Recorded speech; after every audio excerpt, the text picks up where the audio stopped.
That's happening in Texas on Friday. But what's happening right now with the 88th legislative session is happening right now in Texas.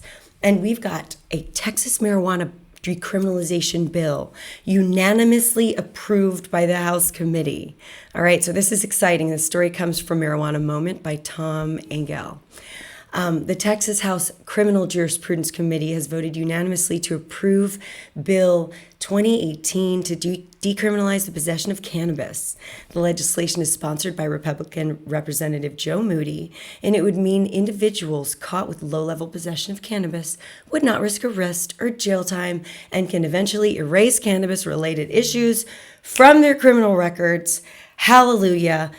This is very exciting. This bill has been continuously put forth in the past 2 or 3 legislative sessions. These happen every 2 years.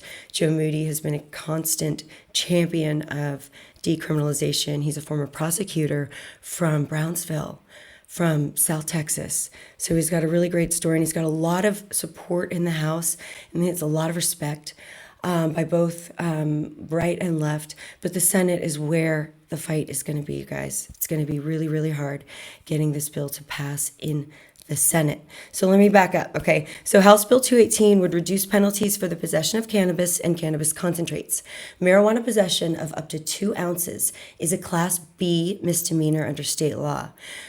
Possession of 2 to 4 ounces is a Class A misdemeanor that could result in a year of county jail time and a fine of up to $4,000. Possession of more than 4 ounces is a felony, as is a possession of any amount of concentrate. So, y'all should know, if you're coming for South by Southwest, just know the law. It is decriminalized, though, in Austin, okay? Marijuana is decriminalized in Austin. So having said that, I'm going to quote Joe Moody here. There are tens of thousands of arrests for personal use of possession in Texas annually, and those cost our state hundreds of millions of dollars every single year, not to mention countless hours of law enforcement and prosecutor time.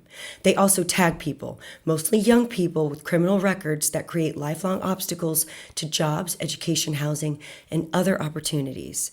That's an awful investment and an awful outcome any way you slice it. So that is Joe's platform. That's how he's trying to get this across the line. He's really trying to just appeal to the common sense of Texans. In 2019, we spent $311 million to enforce low-level cannabis crimes. It's ridiculous. So that's happening right now. There's movement. It's going to the Senate. They're trying to make time for it on the Senate calendar. But we have to get past the big fucking boss.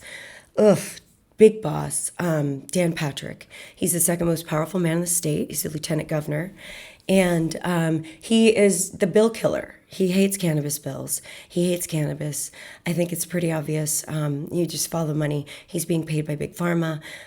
He's got lots and lots of money flowing into his campaigns to just ignore what's happening in cannabis and what's happening with patients in this state and what's happening to those who are being persecuted in the state. So that's where we are in Texas, y'all. Pew, pew, pew, pew, pew. This is Liz Grow reporting for High at 9 News.